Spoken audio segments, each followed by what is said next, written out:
बिस्मिल्लाहिर्रहमानिर्रहीम। मैं हूं नवी सती और आप देख रहे हैं मेरा डिजिटल प्लेटफॉर्म। सबसे पहले आपसे रिक्वेस्ट है कि आप मेरा यूट्यूब चैनल नवी सती के नाम से आप इसको सब्सक्राइब कीजिए, बेल आइकन पर जरूर क्लिक कीजिए ताकि हर नई आने वाली वीडियो आपको मिल सके। इसके साथ साथ आप मेरा ट्विटर अकाउंट, मेरा टिकटॉक अकाउंट, फेसबुक का और इंस्टाग्राम भी फॉलो कर सकते हैं ताकि जो भी हमारी स्टोरी आती है वो आप तक पहले पहुँच सके। अच्छा, इस वक्त बड़ी इबहम तो मौजूद है ही है, लेकिन पंजाब और सिंध का यानी वज़ीर आला का इंतखाब जो है वो कल होने जा रहा है। इसके साथ साथ स्पीकर का मामला सिंध का भी हो चुका है और पंजाब का भी हो चुका है।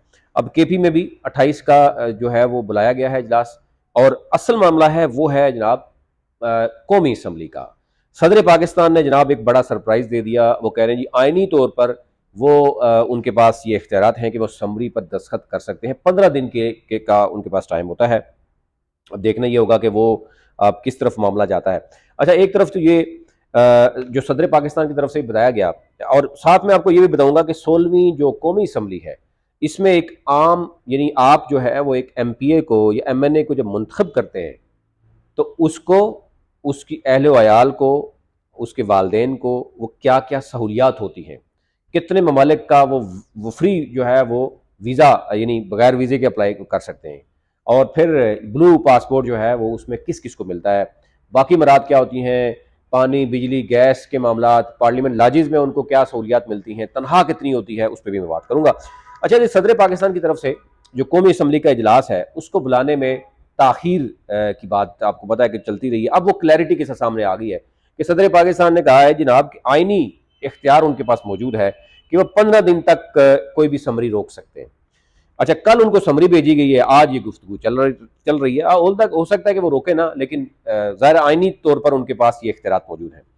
29 फरवरी को 21 दिन पूरे हो जाएंगे यानी इलेक्शन के बाद। अब आइन यहाँ पर पाबंदी, आइन कहता है कि पाबंद है कि 21 दिन के अंदर अंदर इजलास बुलाया जाए, लेकिन आइन आपने ये भी देखा कि आइन 60 और 90 दिन के अंदर कहता है। आइन कहता है कि अगर आपकी जो नहीं कोई भी असम्बली कौमी हो या सूबाई हो, जब वो मुकर्रर मुद्दत पूरी करके अगर आप तहलील करते हैं तो उसके बाद 60 दिन के अंदर इलेक्शन होते हैं, और अगर मुकर्रर वक्त से पहले करते हैं तो 90 दिन होते हैं। तो पंजाब और केपी में और फेडरल पूरी की पूरी चारों हुकूमत यानी सूबों की और नेशनल असम्बली का जो इलेक्शन है वो भी आइन के तहत नहीं हुआ, यानी आप ये भी आपको पता होना चाहिए, ये सबको पता है। तो यहाँ पर आइन आइन खेलते हुए, लेकिन जिस तरीके से आइन के साथ खिलवाड़ हुआ वो सब जानते हैं। अच्छा जी, 29 फरवरी को इजलास बुलाना, 21 दिन पूरे हो रहे हैं। उसके बाद नए मेम्बरान ने हलफ उठाना है। अगर 29 हम देखें कि जो बताया जा रहा है नए मेम्बरान का हलफ होगा 1 मार्च को, जो है वो कागजात लिए जाएंगे स्पीकर और डिप्टी स्पीकर के हवाले से। तो 2 को स्पीकर और डिप्टी स्पीकर का इंतखाब हो जाएगा। 3 मार्च को जो है वो वज़ीर आज़म के लिए कागजात जो है वो उठाए जाएंगे, यानी कागजात का दिन है, जो भी वज़ीर आज़म बनना चाहता है आपको पता है। 4 मार्च को वज़ीर आज़म का भी इंतखाब हो जाएगा। 9 मार्च को जनाब सदर पाकिस्तान का इंतखाब होगा, और सदर पाकिस्तान के इंतखाब के लिए जो है वो आपको पता है कि इलेक्शन कमीशन जो उसके सारे तमाम तर मामला जो है वो इलेक्शन कमीशन देखता है। यानी बाकी तो एक स्पीकर के थ्रू आपको पता है नया स्पीकर आ जाता है और उसके बाद मामला चल पड़ते हैं, तो वो स्पीकर तमाम ऐवान को कार्रवाई करता है। लेकिन सदर पाकिस्तान के लिए इलेक्शन कमीशन जो है वो इंतखाब करवाएगा। ये 9 मार्च को जनाब उसका मामला होगा। अच्छा जी, अब देखना है कि सदर पाकिस्तान जो है वो किस हद तक, आइन उनको इख्तियार देता है कि 15 दिन तक समरी रख सकते हैं, लेकिन सदर पाकिस्तान ये आज कल उनके पास समरी आई है। उम्मीद की जा सकती है हो सकता है कल ही वो जो है वो इजलास बुला लें, और हो सकता है कि वो ना बुलाएं। लेकिन एक ज़ाहिर बात हो रही है कि तहरीक इंसाफ के जो लोग हैं, जो जो सुन्नी इत्तेहाद की तरफ से आ रहे हैं, उनके हवाले से बताया जा रहा है कि इलेक्शन कमीशन उनको देना नहीं चाह रहा मखसूस नशस्तें, और सदर पाकिस्तान ज़ाहिर है वो तहरीक इंसाफ के हैं, वो उसमें आइनी तौर पर वो समझते हैं कि ये करना चाहिए उनको कि मखसूस नशस्तें देनी चाहिए ताकि मामला आगे चल सके। लेकिन ये गड़बड़ दोनों तरफ से हो रही है। देखना ये होगा कि इसका क्या हल निकालेगा। 16वीं कौमी असम्बली के नए मेम्बरान आपको पता है हलफ बरदारी, और ये भी बता दूं आपको तकरीबन 48% अभी तक जो बताए जा रहे हैं, ये तादाद बढ़ती जाएगी। 48% वो जो है नए यानी वेरी फर्स्ट टाइम जो एमएनए बने हैं वो लोग आ रहे हैं। उनके लिए वहां पर कमेटी रूम नंबर 2 में बाकायदा तौर पर वन विंडो ऑपरेशन मौजूद है, सहूलत सेंटर मौजूद है।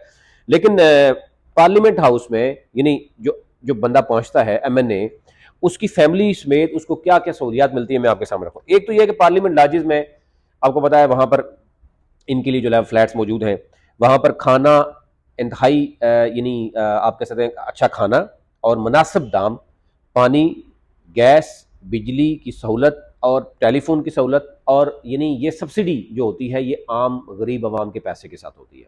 5 साल तक ये इंजॉय करते हैं। फिर उसके बाद एक मेंबर जो नेशनल असम्बली का है उसका वो 50, अभी मेरे पास जो आ रहा है लिस्ट, वो 40 से 50 ममालिक में ब्लू पासपोर्ट बनवा रहे हैं। अब आने शुरू हो गए हैं क्योंकि 1 विंडो हो रही है, उसमें ब्लू पासपोर्ट जो बनेगा उसमें वो MNA खुद, उसकी तमाम अजीज़ अकारिब यानी उनके वालदेन भी और उनकी शरीक हयात और बच्चे। एक और स्टोरी मैं आपके सामने रखूंगा, बच्चे 28 साल की उम्र तक और जिसका गैर शादीशुदा हो। अभी कई ऐसे मेंबरान हैं जो कहते हैं कि बच्चों की शादी हो गई है लेकिन उन्होंने उसको रजिस्टर इसलिए नहीं कराया कि ब्लू पासपोर्ट जो है ना मिल सके। तो इस हद तक भी हमारे कई मेंबरान गिर सकते हैं। लेकिन असल गिरना ये होता है कि जब आप हार जाएं और आप हारने के बाद आपको जितवाया जाए। जो हारने वाला है वो सीने तान के चल रहा है और जो जो जीता हुआ हो और वो आंखें झुका कर चले। तो यहाँ पर बहुत से मेंबरान आपको ऐसे मिलेंगे कि जो मुबारकबाद भी खुशी से असलूब यानी खुशी से वो तस्लीम नहीं कर पा रहे और कोई लोग मुबारकबाद भी उनको बहुत नहीं दे पा रहे। तो ये ओवरऑल आपके तक रखनी थी कि ये जो MNAs हैं ये आपने ज़हन में रखना है कि आपके वोट के जरिए आए हैं और इस दफ़ा आपके वोट किसी और मेंबर को बनाने के लिए गया है लेकिन वो गलती से जो है वो कोई और ही लोग आ रहे हैं। तो अब ये जो कुछ हो रहा है ये आप अंदाज़ा कर सकते हैं कि क्या क्या मुल्क के लिए ये बेहतर हो रहा है। यानी अवाम का राइट है जिसको भी दिया, वो आइदर वो PMLN है, वो पीपल्स पार्टी है, वो PTI है, ज़्यादा आज़ाद अरकान है जिनको सपोर्ट थी, वो GDA है या जो भी सरापा एहतजाज जमाते हैं।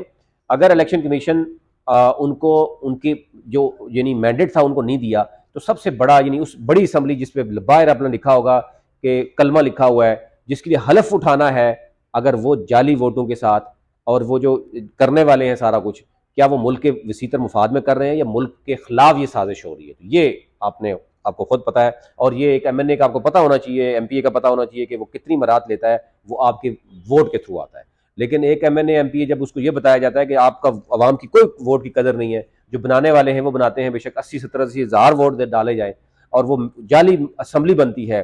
जाली यानी आप ये देखें ये मराहत जितनी भी हैं ये मेरे और आपके टैक्स के पैसे से हैं।